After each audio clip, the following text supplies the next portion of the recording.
বাংলাদেশ জাতীয় দল অত্যন্ত কঠিন সময়ে শহীদ রাষ্ট্রপতি জিয়াউর রহমানের শাহাদত-বরণের পরে তিনি এই দলটিকে হাল ধরেছেন, করে গণতন্ত্রকে ছিনিয়ে এনেছেন। আমাদের সেই দেশ নেত্রী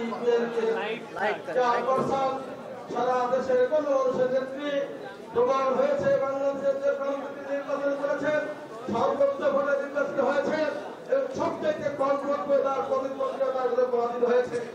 তিনি নির্বাচিত হয়েছেন খুলনায়, তিনি নির্বাচিত হয়েছেন চট্টগ্রামে, তিনি নির্বাচিত শিবগঞ্জে হন নাই, তিনি ঢাকায় নির্বাচিত হয়েছেন। বাংলাদেশের যে প্রান্তে তিনি নির্বাচিত করছেন সর্বোচ্চ ভোটে পাশ করেছেন। কিন্তু আমরা এই গোপালগঞ্জের ব্যক্তিকে জানি তিনি যে কয়েকটি নির্বাচন করেছেন দুই একটা সিট ছাড়া অধিকাংশ আসনে তিনি ফেল করেছেন।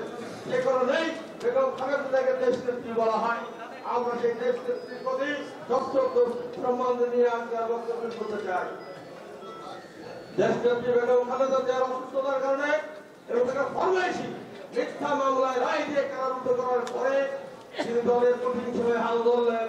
তার নাম আমাদের সকল পরিচিত, বাংলার আগামী দিনের রাষ্ট্রনায়ক, বাংলার আগামী দিনের প্রধানমন্ত্রী, বাংলার ভাগ্য আকাশে সুদীর আনার বার্তাবাহক জনাব তারেক রহমান, যিনি আজকে বিদেশে থেকেও এই বিগত 16 বছরের স্বৈরাচারের বিরুদ্ধে ধীরে ধীরে দলকে গড়ে তুলে নেতা কর্মীদেরকে সংঘবদ্ধ রেখে গত 5 আগস্টে এই স্বৈরাচারকে দেশ থেকে বিতাড়িত করে সক্ষম হয়েছে।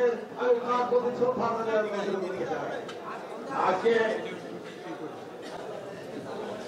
আমাদের এখানে আজকে অত্যন্ত আনন্দ ঘন দিনে আমি আনন্দ ঘন দিনের জন্য বলবো আজকে বিএনপি নতুন একটি জেলা কার্যালয় অনুষ্ঠিত হতে যাচ্ছে।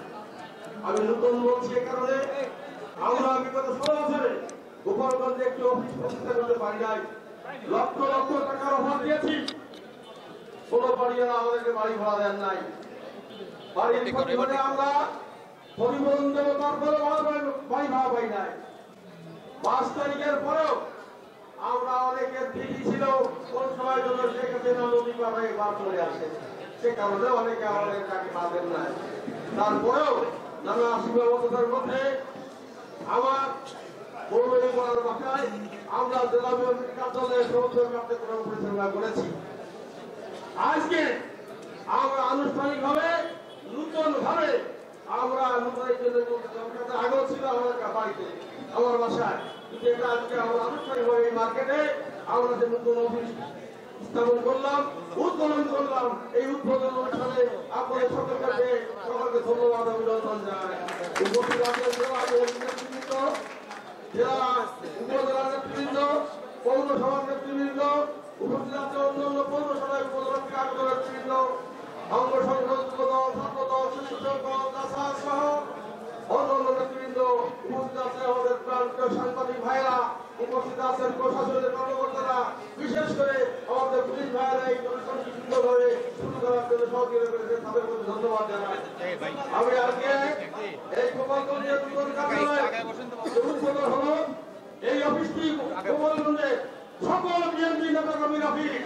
এটা শুধু বিএনপির অফিস না, এটা শুধু যুবদল অফিস না, এটা ছাত্রদল অফিস না, এটা যুবদল, ছাত্রদল,